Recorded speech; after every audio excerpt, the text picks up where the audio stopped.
Hoje a aula vai ser sobre câncer de mama rastreamento. Estratégias de rastreamento, autoexame, exame clínico e exames de imagem com pontos negativos e positivos sobre cada um deles. A Margot, que é R3 do HU, e o Jonathan, que é R2 do HU, é que vão dar essa aulinha. E eu vou coordenar. Então tá, meninos. Crianças podem ir. Certo. Boa noite a todos, então. Então, para introduzir o assunto, né, a gente tem um pouquinho de noção da magnitude do câncer de mama. Então, no mundo, ele é o câncer mais incidente em mulheres, cerca de 24% do total de casos em 2018, segundo dados da OMS, correspondendo a 2,1 milhão de casos novos também em 2018. Quinta causa de morte por câncer em geral, 626 mil óbitos no mundo. E também a causa mais frequente de morte por câncer em mulheres. No Brasil não é diferente. Ele é o câncer mais incidente em mulheres. Em 2020, o INCA estimou cerca de 66 mil casos novos, uma incidência de 43 casos para 100 mil mulheres. E também a primeira causa de morte por câncer de mama na população feminina brasileira, cerca de 13 óbitos a cada 100 mil mulheres em 2018.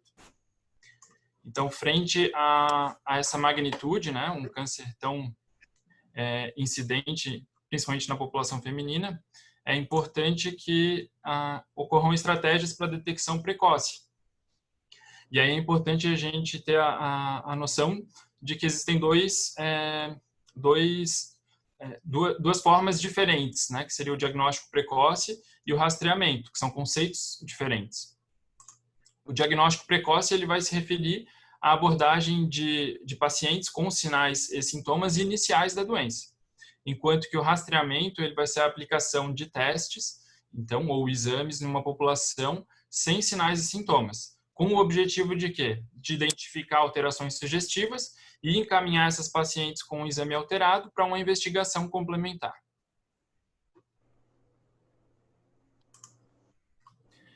Então, agora, adentrando um pouquinho nos métodos de rastreamento possíveis. Então, inicialmente, o autoexame e o exame clínico. O autoexame ele não é recomendado como forma de rastreamento. Resultado de grandes estudos, né, de ensaios clínicos e revisões sistemáticas dos últimos 10 anos mostraram que não há evidência de redução de mortalidade e, por isso, ele deixou de ser recomendado. Né? O NCCN, a SBM, a Febrasgo, elas também seguem essa recomendação de que o autoexame não é recomendado. Mas fazem um adendo de que a prática ocasional da observação e a autopalpação da paciente, né, das mamas, no contexto de conhecimento do próprio corpo, ela deve ser estimulada e não deve ser confundida com aquele exame criterioso, né, o autoexame mensal da paciente.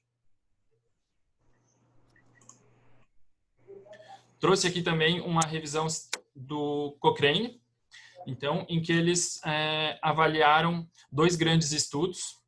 Esse foi publicado em 2003 e os autores fizeram uma nova pesquisa em 2008 sem encontrar alterações na literatura. Então, o que eles avaliaram foram 2 estudos de base populacional de 388 mil mulheres, um estudo russo e Xangai. E esses estudos eles comparavam o autoexame e não intervenção. O resultado encontrado foi que não houve diferença estatisticamente significativa na mortalidade. O diagnóstico ele foi mais prevalente, diagnóstico de câncer no grupo do autoexame na Rússia, porém em Xangai foi o inverso, o grupo controle teve mais diagnóstico, então mostrou que também não teve relevância no diagnóstico autoexame. Porém, quase o dobro de biópsias foram realizadas com resultados benignos no grupo do autoexame. Então, cerca de 3.400 biópsias em quem realizou o autoexame e no grupo controle 1.800. Então, a conclusão dos autores foi de que o autoexame ele não ajudou na mortalidade, não ajudou no diagnóstico e aumentou a morbidade, né, o número de falsos positivos e de biópsias.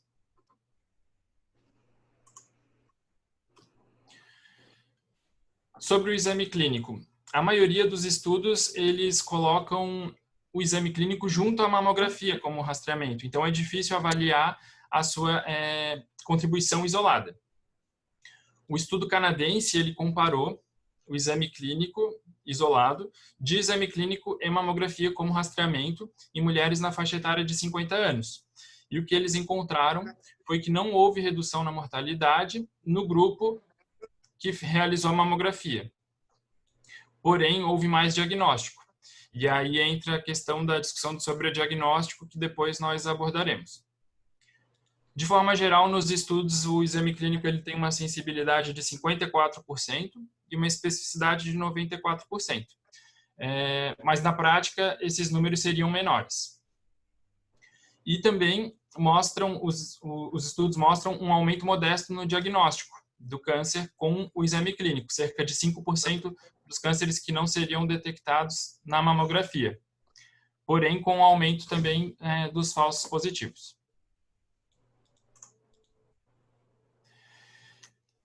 O consenso que existe é de que o exame clínico ele não deve ser usado de forma isolada, como rastreamento. Com relação a associar o exame clínico à mamografia ou não, as sociedades elas diferem um pouco nessa orientação.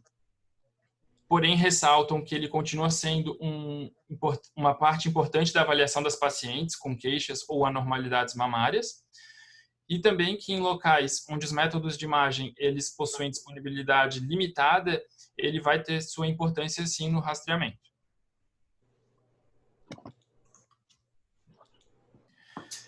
Trazendo mais alguns comentários que os guidelines trazem. Então, o NCCN ele reforça que estudos randomizados entre o exame clínico e o não rastreamento na avaliação da mortalidade não existem, e que ele vai ser importante por aumentar o diagnóstico de câncer precoce, principalmente daqueles invasivos e ocultos à mamografia, como carcinoma lobular. A SBM também coloca que o exame clínico ele faz parte do rastreio oportunístico nas mulheres assintomáticas, e principalmente naquelas que estão sob terapia hormonal, mamas densas, alto risco, histórico familiar, que são mutadas, que possuem lesões atípicas da mama ou mesmo uma história pessoal de câncer. E a Febrasgo também coloca que o exame clínico ele demonstrou reduzir mortalidade na população de mulheres entre 50 e 60 anos, em virtude da lipossubstituição aumentar a sua sensibilidade.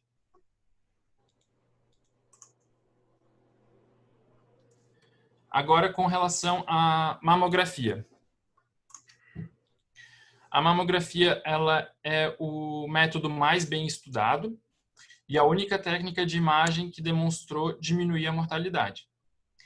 A mamografia convencional, ela possui nos estudos uma sensibilidade de 84% e uma especificidade de 90%. Uma meta-análise, então, de estudos randomizados publicada em 2012, mostrou uma redução de 20% no risco relativo de mortalidade para câncer de mama nas mulheres convidadas a programas de rastreamento, em comparação ao controle. Trazendo mais alguns estudos, então, a revisão sistemática da Cochrane sobre rastreamento de câncer de mama com mamografia, publicada em 2013. Ela incluiu 7 estudos com 600 mil mulheres entre 39 e 74 anos. E o que os autores trazem, então? Que 3 desses ensaios clínicos não mostraram redução na mortalidade, mas que 4 mostraram a redução. Que o número total de nodulectomias e mastectomias foram significativamente maiores nos grupos rastreados e como conclusão, a mamografia de rotina ela reduz a mortalidade em cerca de 15% e que o sobrediagnóstico e o tratamento excessivo corresponderam a 30%. Trazendo em números para ficar um pouco mais claro, isso significaria que a cada 2.000 mulheres que fazem mamografia de rotina ao longo de 10 anos, uma mulher será salva do câncer de mama, 10 mulheres serão tratadas desnecessariamente, e aí entra novamente na questão do sobrediagnóstico que vai ser abordado logo mais, E 200 mulheres, elas terão um sofrimento psicológico importante, incluindo ansiedade e incerteza durante anos, em virtude de resultados falsos positivos.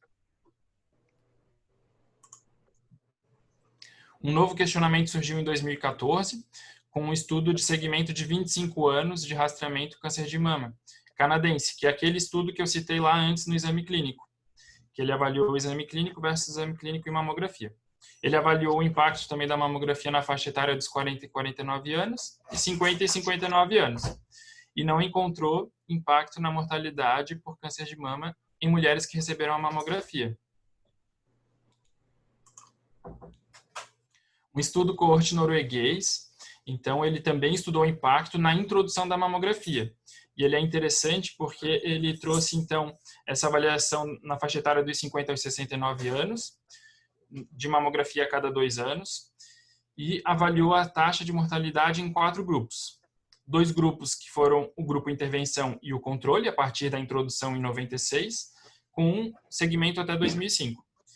E comparou esse grupo de forma histórica, de 86 a 95, quando ainda não era realizado o rastreamento. E aí a conclusão dos autores foi de que houve sim redução na taxa de óbito por câncer de mama, porém a mamografia ela foi responsável apenas por 1/3 dessa redução total. A maioria desses estudos, como é mais antigo, né, eles trazem a questão da mamografia convencional, da analógica, né? Mas existem alguns estudos mais recentes que comparam a mamografia convencional com a digital. E o que esses estudos mostram? Que a acurácia diagnóstica é similar nos 2 métodos, que a mamografia digital ela teria uma acurácia maior naquelas mulheres abaixo de 50 anos, pré-menopausa, perimenopausa e com mamas densas. E que a digital talvez diagnostique mais cânceres, mas às custas de mais falsos positivos.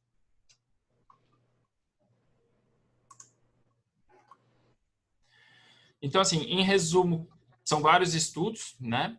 E o que eles trazem é que o rastreamento dos 40 aos 69 anos tem uma redução de 15 a 20% da mortalidade.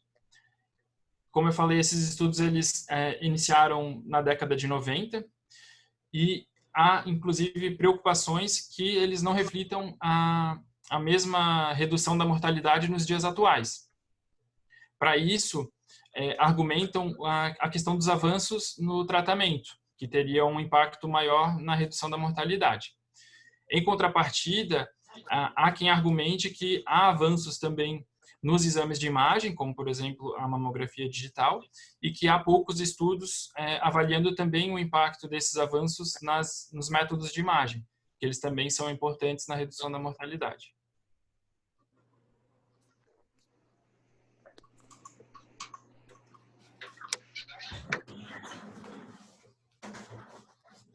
Então, qual que seria a abordagem para a mamografia quanto à faixa etária e qual a periodicidade?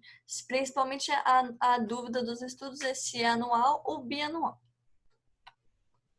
Então, a gente vê os modelos de rastreamento.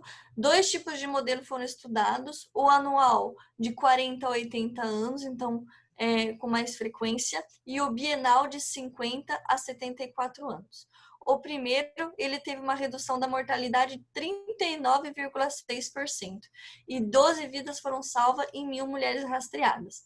Enquanto o bienal de 50 a 74 teve uma redução de 23,2% e 7 vidas foram salvas em 1.000 mulheres rastreadas. Então, as recomendações dos principais órgãos internacionais. A gente vê o órgão canadense, que fala para iniciar o rastreamento com 40 anos, segundo a decisão compartilhada. Então, você vai abrir a possibilidade de começar a fazer o rastreamento com a paciente, você vai discutir a mamografia, o risco de falsos positivos, sobre o diagnóstico com ela. A partir dos 50 anos, eles indicam e eles vão incentivar o rastreamento. O intervalo vai ser bienal e vai ser o término com 70 anos. A partir daí, é por decisão compartilhada. O órgão americano, ele fala para começar do mesmo jeito com 40 anos a partir da decisão compartilhada, mas o início ele é incentivado a partir de 45 anos. Até 55 anualmente, depois de 55 bienal. E segundo a expectativa de vida. A ACOG, ela é a mais parecida com a nossa recomendação, com então início de 40 anos, o intervalo anualmente e o término com 75 anos. Os nossos principais órgãos brasileiros, então a Sociedade Brasileira de Mastologia, a FEBRASGO, a CBR, elas vão orientar a gente a começar o rastreamento com 40 anos, com intervalo anual e segundo a expectativa de vida de 7 anos. Ele não vai fechar em 70 ou 75.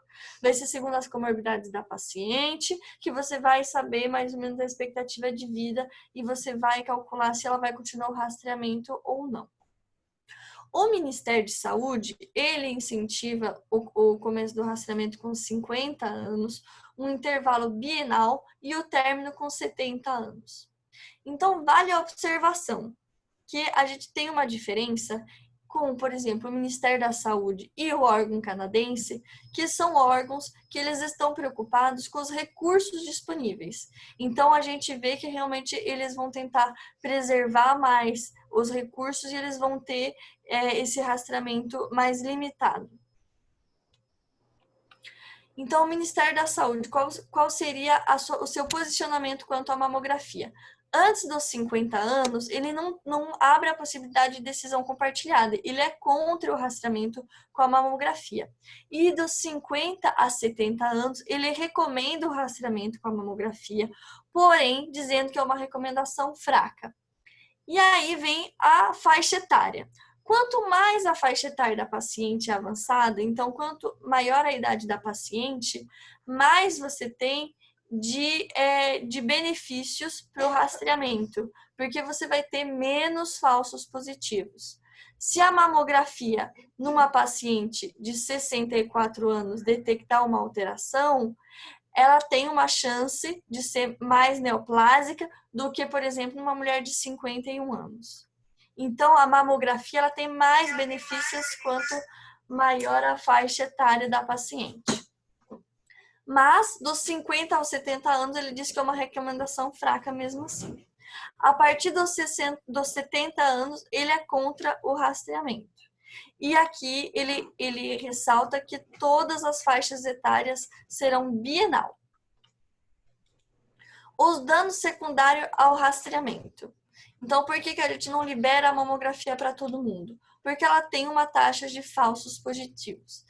Esses falsos positivos, eles vão dar na paciente ansiedade quanto ao diagnóstico. E a gente vai ter também a possibilidade de sobrediagnóstico. O que seria isso? Seria, por exemplo, você começar a diagnosticar qualquer lesão, que não necessariamente vai evoluir para uma lesão neoplásica invasora. Aí eu vou fazer o link com minha aula da semana passada, que seria, por exemplo, o CA ductal in situ. Nem todas as lesões vão ver um CA invasor, mas você vai detectar ela e você vai querer tratar ela, enfim. E daí tudo isso vai fazer quanto mais você tenha de intervenções na paciente. A possibilidade de mais radiação nela e o desconforto. A gente vê que metade, segundo um estudo, metade das pacientes que passaram por falsos positivos encontraram algum tipo de desconforto físico ou emocional. Então, o falso positivo, ele é ligado a mais biópsias, mais exames adicionais e mais gastos financeiros. Por isso que o Ministério da Saúde e os órgãos canadenses que oferecem uma saúde pública, ele é mais preocupado com esses falsos positivos. E os efeitos psicológicos de não ter um diagnóstico, de estar passando por exames adicionais, por biópsias, por todo um tratamento diagnóstico ou realmente um tratamento de fato. Então, continuando os outros métodos, a ultrassonografia. Teve um estudo em 1985, um dos primeiros estudos que testou o ultrassom, que ele foi triplo cego, então o ultrassonografista ele não via o que a mamografia, o exame clínico tinha, e 1.140 mulheres foram examinadas. 127 cânceres foram diagnosticados.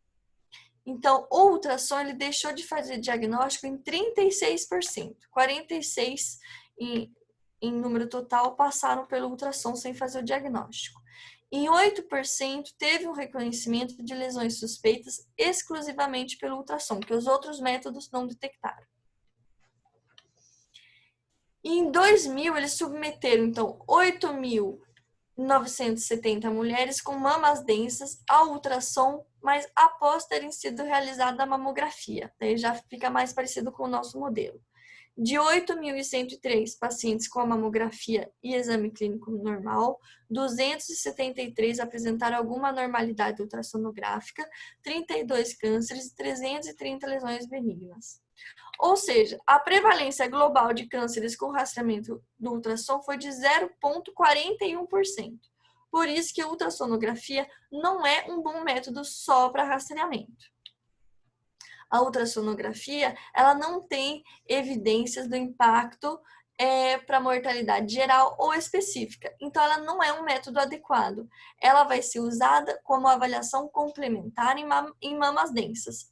Então, fica aquela indicação. Você fez uma mamografia, é uma mama densa, você não consegue avaliar direito o tecido, você vai mandar para ultrassonografia para fazer uma avaliação complementar.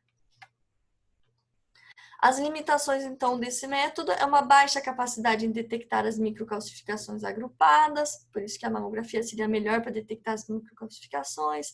Ela é operador dependente, o aparelho também ele vai ter que ter uma alta resolução para ver direito as lesões, você vai ter um maior tempo despendido e você tem uma dificuldade da documentação e interpretação por outros observadores, porque ela não é uma chapa, ela é um exame dinâmico.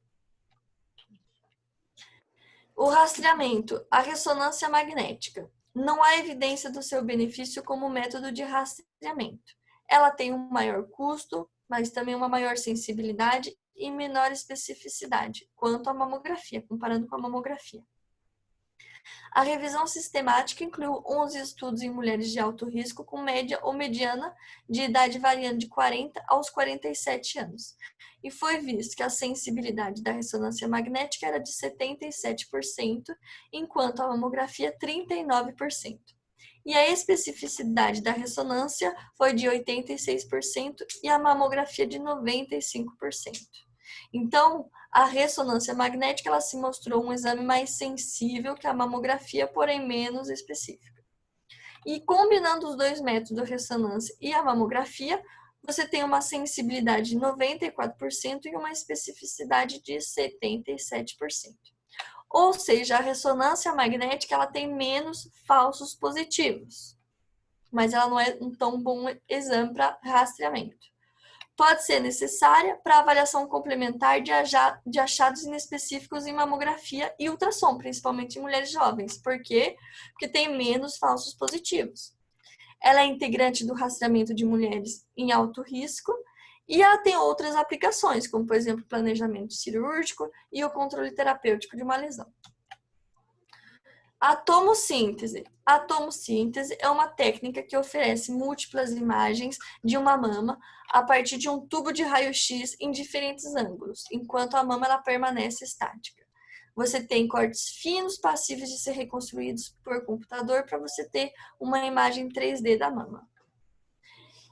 Ela é útil para minimizar a sobreposição do tecido mamário sobrejacentes, ou seja, quando você tem aquela mama densa, você vai ter uma sobreposição de todos esses tecidos. Se você tem um raio-x que ele mexe e vai fazer diferentes incidências, depois vou mostrar numa imagem, você vai conseguir tirar um pouco essa limitação do estudo, né? Então, você tem um potencial de aumentar a detecção precoce de lesões ocultas por essas sobreposições de tecidos e pequenos tumores. Em especial aqueles não calcificados que apresentam assimetrias, distorções arquiteturais e nódulos espiculados. Você vai conseguir avaliar melhor essas lesões. Por quê? Por causa dessa imagem. Na tomossíntese você vai ter uma mama estática e o tubo ele vai ver várias incidências. E na mamografia digital, tanto a mama ali ela vai ter uma incidência só e você vai ter então sobreposição dos tecidos e pode ocultar lesões. Então, estudos que compararam mamografia digital da mamografia digital e tomossíntese mostraram um aumento modesto na taxa de detecção e uma redução dos falsos positivos. Porém, efeitos sobre a mortalidade não foram avaliados. Pelo Ministério da Saúde, o que ele fala? Fora a mamografia, esses outros exames. Então, autoexame, exame clínico, ultrassonografia, ressonância e tomossíntese, tudo ele é contra. Então, aqui, tudo contra. E ainda a mamografia ele tem uma recomendação fraca. Por quê? Pelo tudo que a gente falou, que realmente ele está preocupado com os recursos que ele pode disponibilizar e os estudos que mostraram diferença na mortalidade. Mas aí eu quero abrir a discussão, porque pelo tudo que a gente vê nos nossos estudos, nas nossas apresentações, a gente vê que é um tema que é bastante debatido ainda, ele não é um tema fechado, ainda não foram conclusões fechadas sobre o assunto, porque que nem o Jonathan falou, os nossos métodos de imagem eles estão cada vez mais melhorando, a mamografia ela é digital, ela tem cada vez uma detecção melhorada, e a gente tem estudos que dizem que aumenta a mortalidade, outros que reduz a mortalidade. Então, a gente tem que se fiar aos dados que a gente tem disponíveis. A nossa equipe, ela entrou em consenso da gente entrar em consenso com a FEBRASG e a SBM de indicar o rastreamento a partir de 40 anos anualmente. E é isso, mas é importante a gente ver também os estudos que entram contra essa recomendação e por que, né, entender os porquês do Ministério da Saúde não ter essa recomendação forte quanto a esse método. Tá? Acho que é isso, né? Obrigada a todos pela atenção. Vou abrir para a doutora Érica. Então tá, muito bem, muito boa a aula, com bastante literatura, né, referência bibliográfica. Eu vou fazer algumas considerações aqui sobre a aula e sobre o tema, né, também.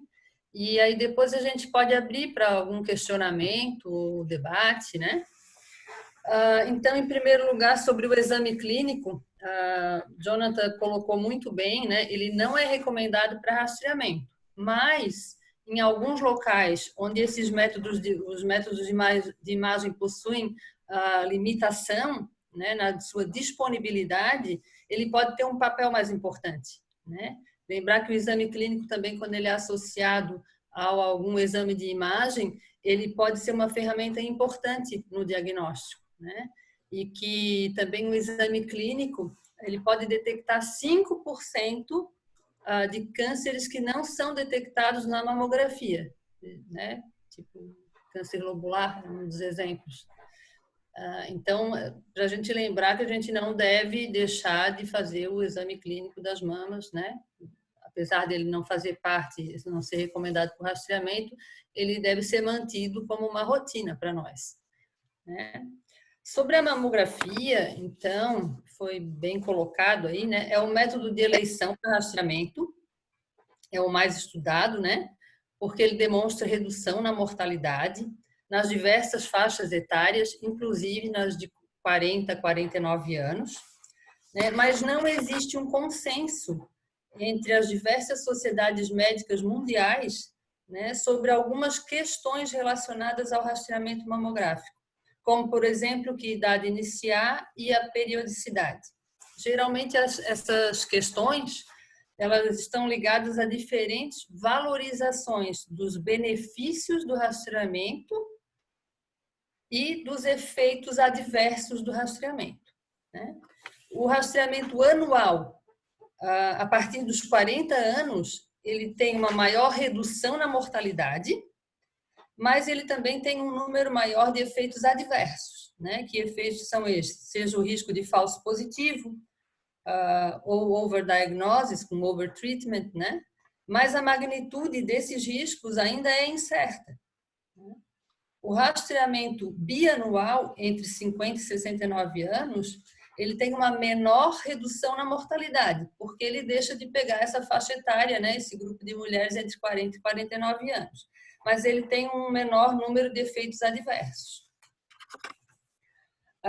o que a nossa sociedade, as nossas sociedades, então, recomendam, como a Margot falou, né? Então, a Sociedade Brasileira de Mastologia, a FEBRASMO e o Colégio Brasileiro de Radiologia, em 2012, eles fizeram uma orientação comum às 3 sociedades sobre o rastreamento do câncer de mama. E qual foi essa recomendação, né? Que a mamografia deveria ser anual, a partir dos 40 anos, enquanto a mulher tiver uma expectativa de vida acima de 7 anos e ela puder realizar procedimentos diagnósticos e terapêuticos, né? Essa é a recomendação. E ela se baseou nessa recomendação no impacto que a mamografia anual após os 40 anos tem na redução da mortalidade. Isso eram minhas considerações. Eu queria falar só uma coisinha ali sobre o overdiagnosis, que a Margot falou, né?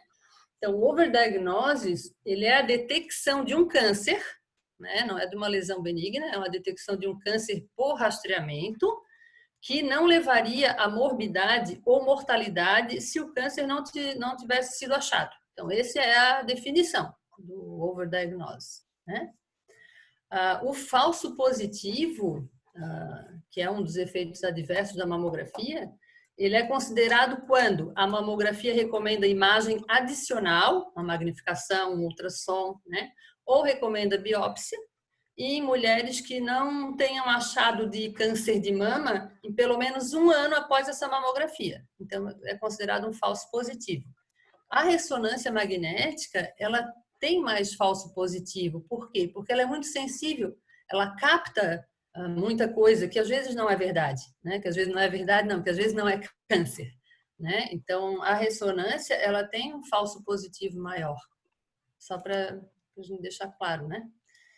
Então é isso, eu queria deixar aberto, se alguém quiser fazer alguma colocação, Braulio ou os que estiverem presentes, né? Bom, a gente abre para discussão. Se o pessoal quiser colocar alguma coisinha no chat ali, fique à vontade, que a gente comenta aqui, pede para o pessoal comentar. Ou se quiserem pedir a palavra e falar diretamente também, fiquem à vontade. Se quiserem só se inscrevendo ali no site, só para a gente ir organizando e chamando o pessoal a cada momento. Eu primeiro gostaria de parabenizar a aula, que a gente viu que vocês estudaram muito, né? De fato, fizeram uma vasta revisão da literatura, né? E é um assunto bastante difícil, né? Porque tem muita literatura e as literaturas não são, e a literatura ela não define completamente, né? Então, achei assim muito legal assim que vocês, o quanto vocês estudaram e quando vocês conseguiram compreender e transmitir para a gente, né? De fato, esse último comentário que a Érica fez é importante a gente lembrar, né? Que na verdade assim a ressonância ela tem mais falsos positivos, né? Porque ela indica mais lesões a serem investigadas que não terminam com diagnóstico de câncer de mama, e por ter maior sensibilidade, ela tem menos falsos negativos, né? Certo? Então é um conceito importante da gente compreender, e sem falar de custo e tal. Então é recomendada para situações assim de maior risco, né? Considerada para situações de maior risco em que são populações que têm uma prevalência maior de câncer. Em função disso, vale a pena você investir em exames que têm maior sensibilidade, embora tenham mais falsos positivos, porque são populações que você vai tender a encontrar mais diagnósticos de câncer, né? E uma coisa que tem sido comentado assim, todas essas, um problema nosso é que a gente não tem estudos para a nossa população, né? A gente não tem estudos na população brasileira. Então, a gente usa estudos de populações de várias partes do mundo, principalmente América do Norte e Europa, né? E tem se falado, e estudos regionais têm mostrado que na nossa população parece que a incidência do câncer de mama é numa idade talvez um pouco mais precoce do que ocorre nos Estados Unidos, na América do Norte, na Europa, né? E há quem defenda que deva-se começar também essas políticas da FEBRASGO, da Sociedade Brasileira, tudo, defendam também um início um pouco mais precoce em função dessa possibilidade, né? É uma pena que a gente não tenha estatísticas nossas, né, para a gente conseguir definir de uma forma madura, digamos assim, né? Mas é uma coisa que tem sido cada vez mais colocado. Bom, eu não sei se a Rebeca está aparecendo ali, gostaria de fazer algum comentário. A Tami parece que levantou a mão aqui, também gostaria de fazer algum comentário. Oi, Braulio. Oi, estão me escutando? Estamos escutando bem, Rebeca. Bom, primeira vez que eu entro aqui, parabéns pela iniciativa, parabéns, Margot e Jonathan. Faz tempo que eu não vejo vocês, mas ótima aula. Eu queria fazer uma consideração sobre a tomossíntese. Eu sou bem fã da tomossíntese, apesar de todas as controvérsias, mas achei bem legal trazer isso para debate. A tomossíntese, a gente tem um grande problema que é a não cobertura pelo convênio, né? Vocês vão futuramente fazer consultório, vão sair um pouco das indicações do Ministério da Saúde. Então, assim, acho que vocês têm que saber, principalmente quem for sair de Florianópolis ou de Santa Catarina, né, da tomossíntese, que ela tem estudos mostrando que como rastreamento detecta mais, mas em contrapartida ela tem uma elevada dose, né? Então, existe a tomossíntese condensada, que é como se a pessoa fizesse a tomossíntese e daí condensasse e desse aquela condensação de imagem e formasse uma mamografia. Então, é muito interessante. Eu acho que é bom ressaltar isso que tu falou, né, Braulio? A gente tem uma população muito jovem, tem aquele estudo Amazonas, que é de uma ex-aluna da Unisul, que demonstra alta incidência de câncer em mulheres jovens na nossa população. Saiu recentemente um artigo, né? Eu acho que alguém botou ali no grupo, e tu comentou, né, Braulio, demonstrando ali o rastreamento em mulheres mais jovens. Então, só para a gente lembrar, assim, que a gente está falando do rastreamento da população geral, né? Que às vezes a gente esquece, assim, que a pessoa tem uma história familiar, vai fazer rastreamento antes, que a pessoa está com um nódulo palpável, vai fazer exame de diagnóstico, que daí não é rastreamento, né? Fica, às vezes, muita mamografia aí com 50 anos no SUS, e a paciente tem um nódulo palpável com 40, por exemplo, e acaba não sendo feito porque não está na indicação de rastreamento, mas não é rastreamento, né? Então, são essas minhas considerações. Só pegando o gancho ali da Rebeca, essa aula, na verdade, assim, a gente não comentou nada de rastreamento nas populações de alto risco, né? Porque aí eu acho que ia sair um pouco fora do tema, ia se alongar um pouco, mas bem lembrado, assim, que o rastreamento nas mulheres que têm um risco maior, eles são um pouquinho diferentes, né? Às vezes eles começam mais cedo, 10 anos antes do familiar, ou se as pacientes têm um risco genético já comprovado, também o rastreamento ele é diferente, né? Ele vai começar numa idade inicial, com alguns exames a mais do que a mamografia, né? Só para lembrar. Alguém mais gostaria de fazer algum comentário? Marcele? Deixa eu só um pouquinho. Oi, tudo bem? Oi, tudo bom, Marcele? Tá me escutando? Sim, bem, fica à vontade. Tá. Então, primeiramente, eu gostaria de parabenizar aí né, os organizadores desse tema, e principalmente porque foi bastante abordada a questão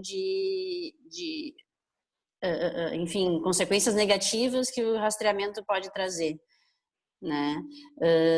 Eu já assisti algumas outras palestras feitas por só também especialistas, né, que tratam o câncer de mama, e é bem esperado, até compreensível que a gente queira rastrear, por quê? Porque a gente está na linha, lá na ponta que realmente vê as pacientes doentes e vê como pode trazer morbidade e resultar em mortalidade a paciente que está com a patologia. Só que a gente não pode esquecer que quando a gente está falando de rastreamento, e é por isso que é importante essas questões de pesar prós e contras, é que a gente está falando de pessoas que são até então saudáveis. E que aí a gente vai estar caracterizando ela como pessoas doentes a partir desse diagnóstico, e tem essa questão do overdiagnose, overtreatment. Aquele slide do momento inicial ali apresentado que falava a cada 2.000 mulheres, tantas vão ter a mortalidade, geralmente a gente está falando quando redução de mortalidade específica, né, pelo câncer de mama. Aquele slide eu acho ele bem representativo, assim, porque ele citou quantas tem a redução de mortalidade específica, mas também abaixo fala do número de pacientes que vão ter falsos positivos, overdiagnoses, dá essas outras consequências que vêm com rastreamento, porque na verdade a paciente só vai ter autonomia de decisão, e várias vezes também foi citada a questão de compartilhar a decisão. Ela só tem autonomia quando ela é exposta às expectativas reais, assim. Então, num cenário ideal, né, a gente teria que explorar todas esses prós e contras e decidir junto com a paciente. É até talvez inesperado, mas eu como oncologista eu não sou contra o rastreamento, mas acho que a gente tem que ter essa crítica com o rastreamento. E acho perfeitamente compreensível que a gente que está na ponta do tratamento queira sempre investigar, enfim, né? Mas sempre quando a gente está lendo os artigos também procurar, tipo, se a gente tem, se é evidenciado que só se diagnosticam mais estadios iniciais, 1, 2, enfim, mas sem reduzir o 3 e o 4, né? Talvez a gente esteja passando realmente por vários diagnósticos que não seriam, que não levariam patologia no futuro, assim. Então, essa é botar na balança, não tem uma única resposta certa, mas eu vejo aquele slide que falava daquelas 1.000 mulheres, tantas têm de redução de mortalidade, mas tantas vão ter os efeitos ali indesejados, e dessa maneira colocar para a paciente, eu vejo que seria o caminho mais... E realmente daí ela vai ter autonomia de decidir com a gente aí o manejo, mas eu sou muito a favor da decisão compartilhada nesse cenário. Bem interessante teu comentário, Marcelo. De fato, a gente tem muitas dúvidas, né? Quando se fala de rastreamento, a gente tem muitas dúvidas, né? E, assim, a população brasileira, por ser uma população latina, assim, né?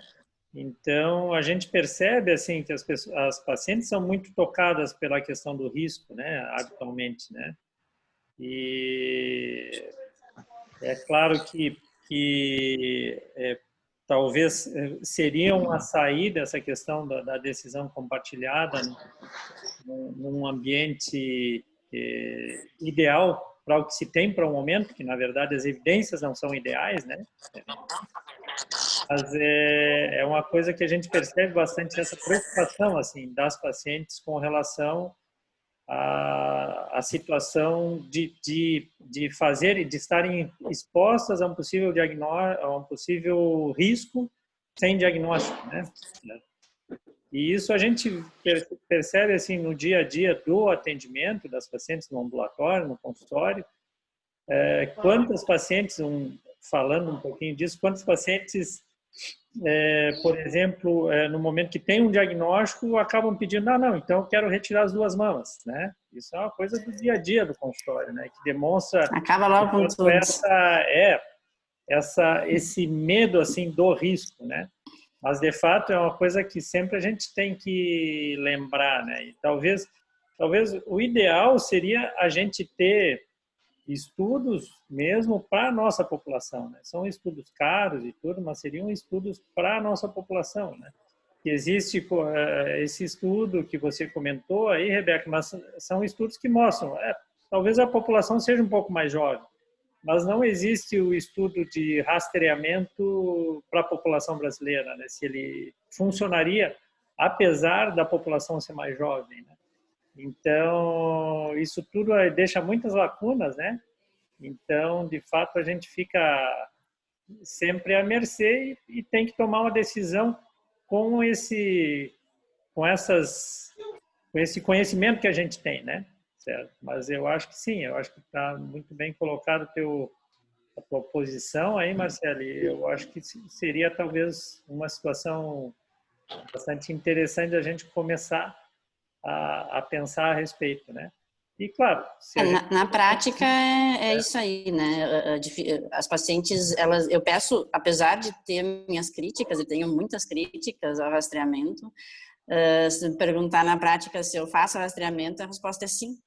E porque as pacientes aí, por mais que eu tente expor todos esses prós e contras e tento não colocar os meus valores, eu sei que é difícil, mas né, tentar ser mais imparcial possível, mas eu tento colocar, então, também as questões negativas envolvidas e geralmente as pacientes querem fazer, né? E muitas pacientes, eu sei que é uma coisa meio pesada que eu vou falar, mas muitas pacientes que foram sobretratadas, sobrediagnosticadas, elas vão estar na linha de frente lá do Outubro Rosa e se sentindo super curadas, assim. Então, é algo que não, na prática, realmente, a gente vai acabar fazendo, porque mesmo expondo todas essas questões, as pacientes vão querer. Na verdade, pacientes, mas na verdade são pessoas até saudáveis, né, sem doenças. As mulheres saudáveis vão querer fazer, né? Quanto a estudos, assim, eu não vejo, por mais que tenha uns que tenham alguns resultados e outros resultados com relação à diminuição de mortalidade específica, eu acho que faz todo sentido que reduza a mortalidade específica por câncer de mama. Eu penso que a discussão tem que ir além disso, né? Provavelmente, se fizermos estudos na nossa população, a gente vai conseguir essa redução de mortalidade específica, é o que eu espero que venha no estudo, antes de que ele saia, assim.